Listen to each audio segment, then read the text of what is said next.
लेकर भारतीय सेना प्रेस कॉन्फ्रेंस कर रही है। आपको लिए चलते हैं सीधे, क्या कुछ कहना है ये सुनाते हैं।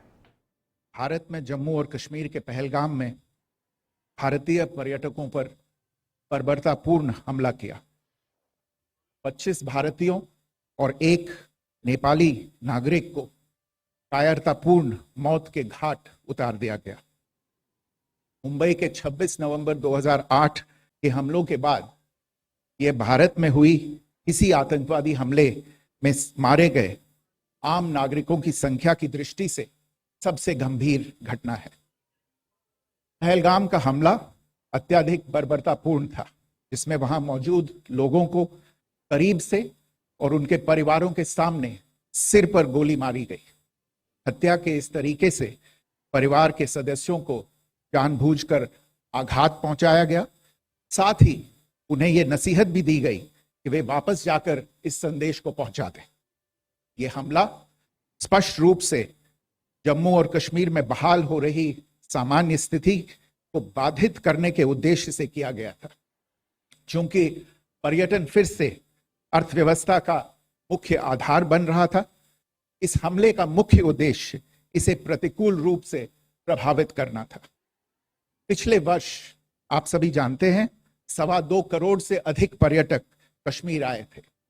इस हमले का मुख्य उद्देश्य इसलिए संभवतः यह था कि इस संघ राज्य क्षेत्र में विकास और प्रगति को नुकसान पहुंचाकर इसे पिछड़ा बनाए रखा जाए और पाकिस्तान से लगातार होने वाले सीमा पार आतंकवाद के लिए उपजाऊ जमीन बनाने में सहायता की जाए। हमले का यह तरीका जम्मू और कश्मीर और शेष राष्ट्र दोनों में सांप्रदायिक दंगे भड़काने के उद्देश्य से भी प्रेरित था। इसका श्रेय सरकार और भारत के सभी नागरिकों को दिया जाना चाहिए कि इन प्रयासों को विफल कर दिया गया। एक समूह ने खुद को रेजिस्टेंस फ्रंट टीआरएफ कहते हुए इस हमले की जिम्मेदारी ली है। यह समूह संयुक्त राष्ट्र द्वारा प्रतिबंधित पाकिस्तानी आतंकवादी समूह लश्कर ए तैयबा से जुड़ा हुआ है।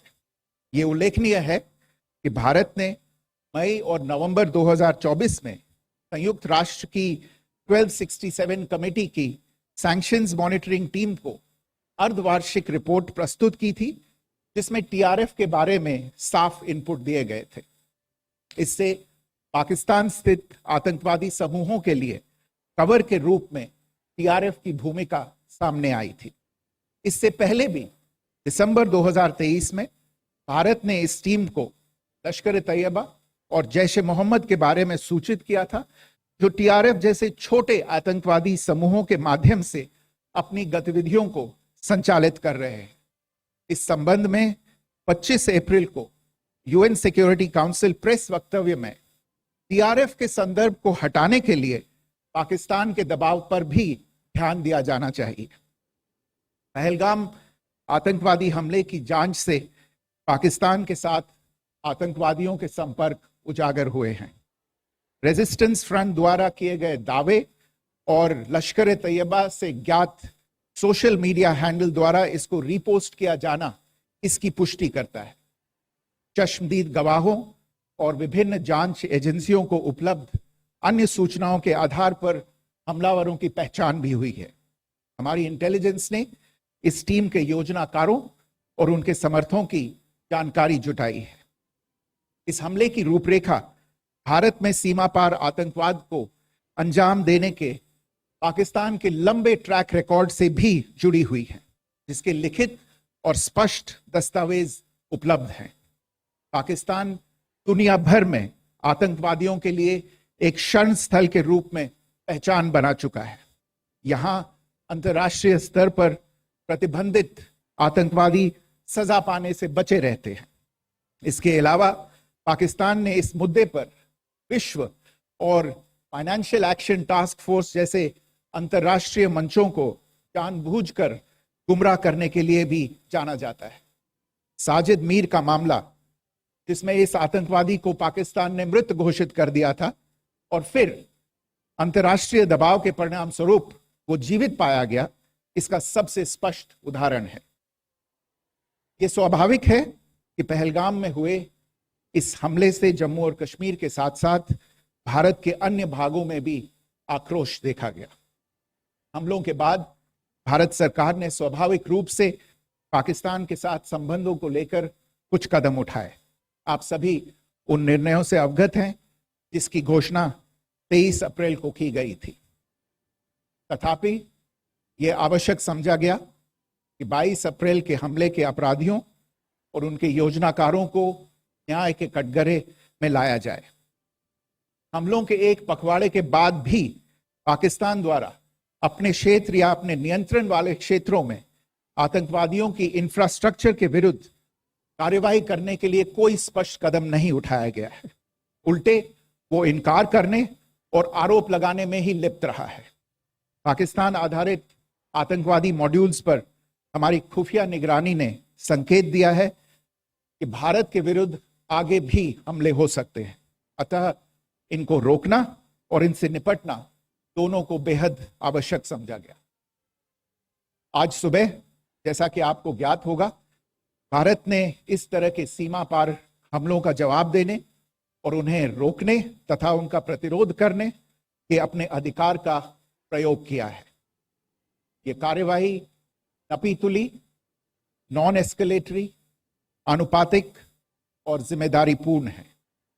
यह आतंकवाद की इंफ्रास्ट्रक्चर को समाप्त करने और भारत में भेजे जाने वाले संभावित आतंकवादियों को अक्षम बनाने पर केंद्रित है। आपको यह भी स्मरण होगा कि 25 अप्रैल 2025 को संयुक्त राष्ट्र सुरक्षा परिषद ने पहलगाम आतंकवादी हमले पर एक प्रेस वक्तव्य जारी किया था, जिसमें आतंकवाद के इस निंदनीय कार्य के अपराधियों, आयोजकों, फाइनेंसरों और प्रायोजकों को जवाबदेह ठहराने और उन्हें न्याय के दायरे में लाने की आवश्यकता पर जोर दिया गया था। भारत की आज की इस कार्यवाही को इसी संदर्भ में देखा जाना चाहिए। Good morning. Thank you all for joining this briefing. As you are all aware, on April 22, 2025, Pakistani and Pakistan-trained terrorists belonging to the Lashkar-e-Taiba carried out a savage attack on Indian tourists at Pahalgam in Jammu and Kashmir in India. They murdered 26 people, including one national of Nepal, causing the largest number of civilian casualties in a terrorist attack in India since the 26 November 2008 attacks in Mumbai. The attack in Pahalgam was marked by extreme barbarity, with the victims mostly killed with headshots from close range and in front of their families. Family members were deliberately traumatized through the manner of the killing, accompanied by the exhortation that they should take back the message. The attack was clearly driven by the objective of undermining the normalcy returning to Jammu and Kashmir. In particular, it was designed to impact the mainstay of the economy, tourism, with a record 23 million tourists visiting the valley last year. The calculation, presumably, was that harming growth and development in the Union territory would help keep it backward and create fertile ground for continued cross-border terrorism from Pakistan. The manner of the attack was also driven by an objective of provoking communal discord, both in Jammu and Kashmir and the rest of the nation. It is to the credit of the government and the people of India that these designs were foiled. A group calling itself the Resistance Front has claimed responsibility for the attack. This group is a front for the UN-proscribed Pakistani terrorist group Lashkar-e-Taiba. It is notable that India had given inputs about the TRF in the half-yearly report to the monitoring team of the UN's 1267 Sanctions Committee in May and November 2024, bringing out its role as a cover for Pakistan-based terrorist groups. Earlier too, in December 2023, India had informed the monitoring team about Lashkar and Jaish-e-Mohammed operating through small terror groups such as the TRF. Pakistan's pressure to remove references to TRF in the April 25 UN Security Council press statement is notable in this regard. Investigations into the Pahalgam terror attack have brought out the communication notes of terrorists in and to Pakistan. The claims made by the Resistance Front and their reposting by known social media handles of the Lashkar-e-Taiba speak for themselves. Identification of the attackers based on eyewitness accounts as well as other information available to law enforcement agencies has also progressed. Our intelligence has developed an accurate picture of the planners and backers of this team. The features of this attack also tie in with Pakistan's long track record of perpetrating cross-border terrorism in India, which is well documented and beyond question. Pakistan also has a well-deserved reputation as a haven for terrorists from around the world, with internationally proscribed terrorists enjoying impunity there. In addition, Pakistan has been known to willfully mislead the world and international forums, such as the Financial Action Task Force, on this issue. The Sajid Mir case, in which this terrorist was declared dead and then, in response to international pressure, brought back to life, found alive and arrested, is the most glaring example. The latest attack in Pahalgam has understandably generated deep anger in Jammu and Kashmir and in other parts of India. Following the attacks, the government of India naturally responded with a set of initial measures relating to our engagement with Pakistan. You're all aware of the decisions that were announced on the 23rd of April. However, it was deemed essential that the perpetrators and planners of the 22nd April attack be brought to justice. Despite a fortnight having passed since the attacks, there has been no demonstrable step from Pakistan to take action against the terrorist infrastructure on its territory or on territory under its control. Instead, all it has indulged in are denials and allegations.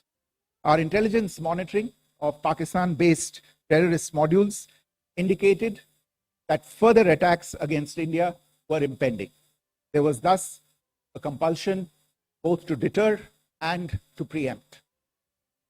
Earlier this morning, as you would be aware, India exercised its right to respond and preempt as well as deter more such cross-border attacks. These actions were measured, non-escalatory, proportionate, and responsible. They focused on dismantling the terrorist infrastructure and disabling terrorists likely to be sent across to India. You would also recall that the Security Council on 25th April 2025 had issued a press statement on the Pahalgam terror attack, underlining, and I quote, the need to hold perpetrators, organizers, financiers, and sponsors of this reprehensible act of terrorism accountable and bring them to justice, unquote. India's latest actions should be seen in this context. Joining me for this briefing on our actions earlier this morning are Colonel Sophia Qureshi and Wing Commander Vyomika Singh. I will request them to share some details regarding Operation Sindoor